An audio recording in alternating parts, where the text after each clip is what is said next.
سرکار غوث پاک کے جد اعلیٰ ہیں، شہنشاہ بغداد کے دادا ہیں۔ لوگوں کو حضرت شیخ عبدالقادر جیلانی صحیح معنوں میں سمجھ میں نہیں آئے تو مولا حسن کا ماحق کو سمجھ میں کیسے آئے؟ ان کا مرتبہ بے مثل و بے مثال، یہ بچپنے کی شان۔ آپ کی عمر مبارک چھوٹی تھی کہ سرکار مدینہ صلی اللہ علیہ وسلم کا وصال پرملال ہو گیا، تقریباً 7 یا 8 سال کی آپ کی مبارک عمر تھی، ٹھیک ہے؟ اتنی سی عمر میں سرکار مولا حسن کے سامنے حضور کا وصال ہو گیا۔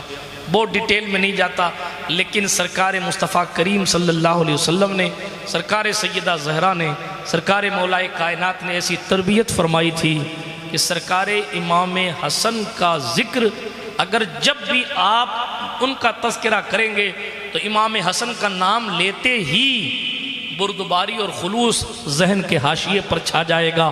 ان کا صبر، ان کا تحمل، ان کی سخاوت، ان کی جرت، ان کی ہیبت، ان کی طہارت، ان کی عظمت بے مثال۔ وقت نہیں ہے میرے پاس، ورنہ میں آپ کو سناتا مولا حسن کی شان، لیکن تیزی سے آگے بڑھتا ہوں، بڑی تیزی سے۔ یہ تو بچپنا ہے، جوانی کی منزل پر پہنچے تو کہاں تک پہنچے معلوم آپ کو؟ ہمارے لیے اور آپ کے لیے لمحہ فکریہ ہے۔ ہمارے یہاں تو مسئلہ یہ مولانا علی محمد صاحب اگر کسی سے کوئی غلطی ہو جاوے اور پھر وہ کہے کہ صاحب میں نے غلطی کی ہے تو ہم کہتے ہیں ہم تو کریں گے نہیں، معاف تیرے سے ہو جو کر لینا۔ ارے میں توبہ کر، میں نہیں جانتا توبہ کیا ہوتی ہے، میں تو ٹھوکوں گا تجھے۔ یہ کنڈیشن ہماری۔ مولا حسن کیا فرماتے ہیں؟ مولا حسن فرماتے ہیں میرے ایک کان میں کوئی مجھے گالی دے، سنیے گا، یہ اس کی بات کر رہا ہوں کہ اگر دستخط نہ کرے تو ولایت منسوخ ہو جاتی ہے۔ جی اس ذات کی بات کر رہا ہوں جس کے پودوں میں پیران پیر، میروں کے میر، روشن ضمیر، قطب ربانی، شاہباز لامکانی، قندیل نورانی، محبوب سبحانی، پیر لاسانی، شیخ جیلانی، مکمل پنجتنی، حضرت سیدنا شیخ ابو محمد عبدالقادر جیلانی الحسنی حسینی غوث پاک فرماتے ہیں میں عبدالقادر ہوں، میرا نام عبدالقادر ہے، میرے دادا صاحب العین والجمال و کمال ہے۔ مجھ سے جب بھی رابطہ کرنا تو خیال کرنا جہاں میں چاہتا ہوں وہی شخص میرا نام لیتا ہے، میں نہ چاہوں تو عبدالقادر کا کوئی نام نہیں لے سکتا۔ آپ اندازہ کیجئے جنہوں نے یہ فرمایا دنیا میں کسی کو عبدالقادر پر قیاس نہ کرنا اور عبدالقادر کو کسی ولی پر قیاس نہ کرنا، جب ان کے گدا بھر دیتے ہیں شاہان زمانہ کی جھولی، محتاج کا جب یہ عالم ہے تو مختار کا عالم کیا ہوگا؟ میں نے کہا حضور 12 سال کی ڈوبی کشتی ترا دینے والے میرے مرشد، ذرا آپ فرمائیں آپ کو کس بات پر فخر ہے؟ تو قصیدہ غوثیہ میں کہا میں عبدالقادر ہوں، فخر اس بات پر ہے کہ میرا دادا مولا حسن ہے۔ حسن کو بادشاہ خاص و عام کہتے ہیں، علی کا نائب و قائم مقام کہتے ہیں، دلیل ایک ہی کافی ہے ان کی عظمت پر، انہیں حسین بھی اپنا امام کہتے ہیں۔ دلیل ایک ہی کافی ہے ان کی عظمت پر، انہیں حسین بھی اپنا امام کہتے ہیں۔ تو ایسی ذات کی بات کر رہا ہوں، پاور جن کے قدموں سے خیرات دیتا۔ ذرا توجہ کیجئے، اللہ کی عطا سے وہ منزل ملی انہیں۔ فرماتے ہیں ایک کان میں مولانا برکت اشرفی صاحب، ایک کان میں کوئی مجھے گالی دے اور دوسرے کان میں آ کے کہہ دے کہ مجھے معاف کر دو تو حسن اسے معاف کر دے گا۔ منزل عشق میں تسلیم و رضا مشکل ہے، جن کے رتبے ہیں سوا ان کو سوا مشکل۔ ایک شخص آیا گالی دے رہا تھا، گالی، مولا حسن کو گالی دے رہا ہے، پھر مولا علی کو گالی دینے لگ گیا۔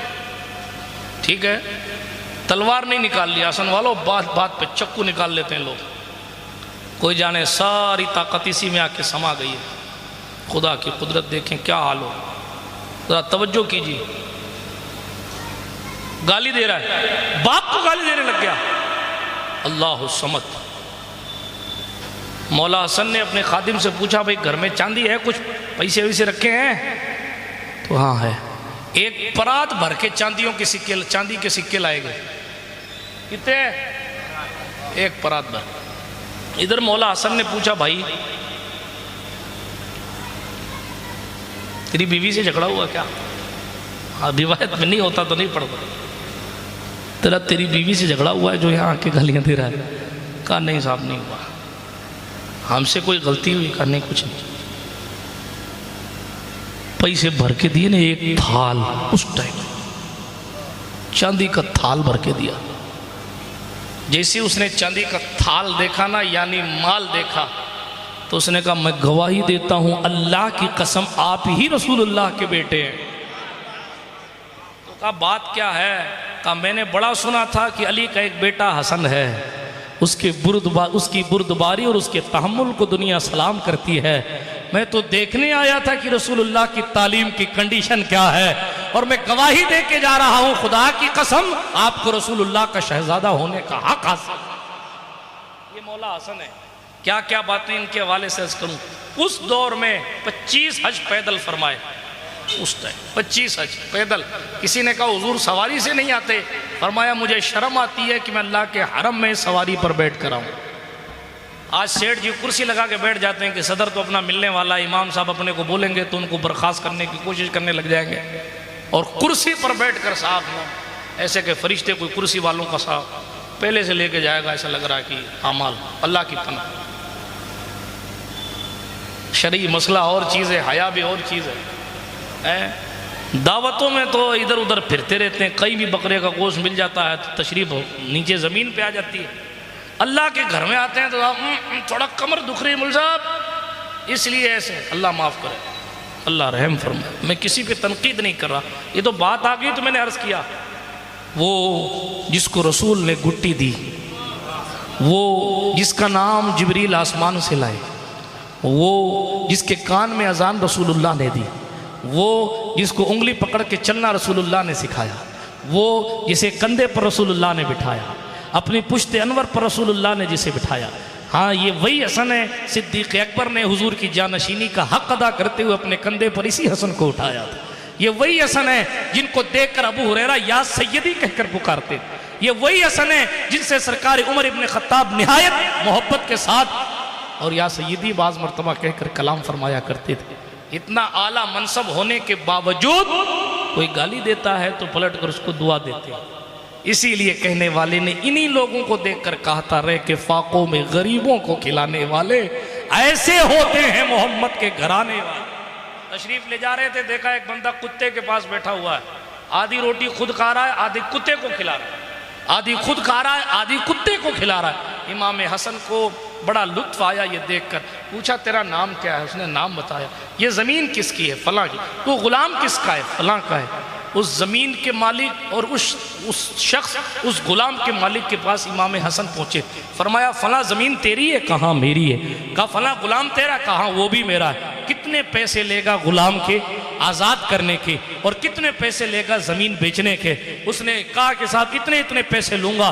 امام حسن نے فوراً اس کو پیسہ دیا اور فرمایا اب وہ زمین تیری نہیں میری ہے اور وہ غلام بھی تیرا نہیں میرا ہے.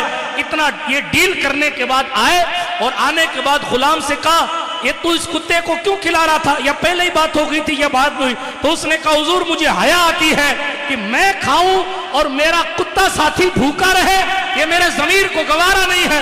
روٹی ایک ہے اس لیے آدھی روٹی میں کھاتا ہوں، آدھی کتے کو کھلاتا ہوں تاکہ یہ حسرت بھری نگاہ سے مجھے نہ دیکھے. اللہ اکبر. میں بہت سارے اس قانون کے پیش نظر اور بھی شادیوں وغیرہ کے